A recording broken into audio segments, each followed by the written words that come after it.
ముఖ్యమంత్రి గారు పిలిచి నాకు చెప్పారు, నువ్వే పోటీ చేయాలి, నువ్వే పోటీ చేస్తా ఉన్నావు, నువ్వెందుకో సంవత్సరాలు వచ్చి సరిగా ఉండలేదు, తర్వాత ఏమన్నా ఉంటే మాట్లాడుకుందాం, నువ్వు వెళ్ళి పని చేసుకో, నీకు అన్ని వనరులు సమకూరుస్తా అన్నారు.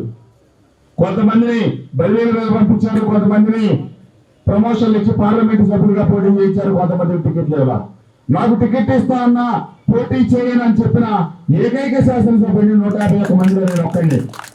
ఎందుకు అంటే కేవలం నా ప్రాంత అభివృద్ధి కోసం, నా ప్రాంత రైతాంగానికి మంచి చేయడం కోసం అని చెప్పి తెలియజేస్తూ ఆలోచించండి. మనకు కులాలు కాదు, మతాలు కాదు, మన బిడ్డల భవిష్యత్తు బాగుండాలి, ఈ రాష్ట్రం భవిష్యత్తు బాగుండాలి, మన ప్రాంతం అభివృద్ధి చెందాలి. ఇదే నినాదాలతో నేను బయటకు వచ్చాను, ఇదే నినాదంతో నేను పనిచేస్తా ఉన్నానని చెప్పి తెలియజేస్తూ మీ అందరి ఆశీస్సులు అండదండలుంటే మన ప్రాంతం అభివృద్ధి ఆగిపోయింది ఎక్కడో, మన ప్రాంత ఇరిగేషన్ ప్రాజెక్టులు ఎక్కడ ఆగిపోయినాయో, మన గ్రామాల్లో మౌలిక సదుపాయాలు ఎక్కడ ఆగిపోయినాయో అవన్నీ తప్పకుండా పునఃప్రారంభిద్దాం. మొదలెట్టింది తెలుగుదేశం ప్రభుత్వం, ఆపేసింది వైఎస్ఆర్ ప్రభుత్వం.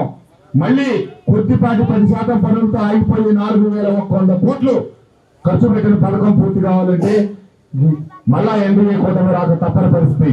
ఆ రోజు 14 నుంచి 19 దాకా, అలాగే ఇప్పుడు 24లో పవన్ కళ్యాణ్ గారు ఎన్నో త్యాగాలు చేసి కూటమి ఏర్పాటైతే తప్పితే అప్పుడు మొదలెట్టిన పథకాలు పూర్తి కావాలనే ముందు చూపుతో ఈ రాష్ట్రం అభివృద్ధి చెందాలని, ఈ రాష్ట్రం ఆదాయం పెరగాలని, పరిశ్రమలు రావాలని, పరిశ్రమలకు ప్రోత్సాహకాలు అందించాలని, ఆదాయం పెంచి దాని ద్వారా సంక్షేమ పథకాలు అమలు చేయాలని వాళ్ళ సంకల్పం నెరవేరబోతా ఉంది.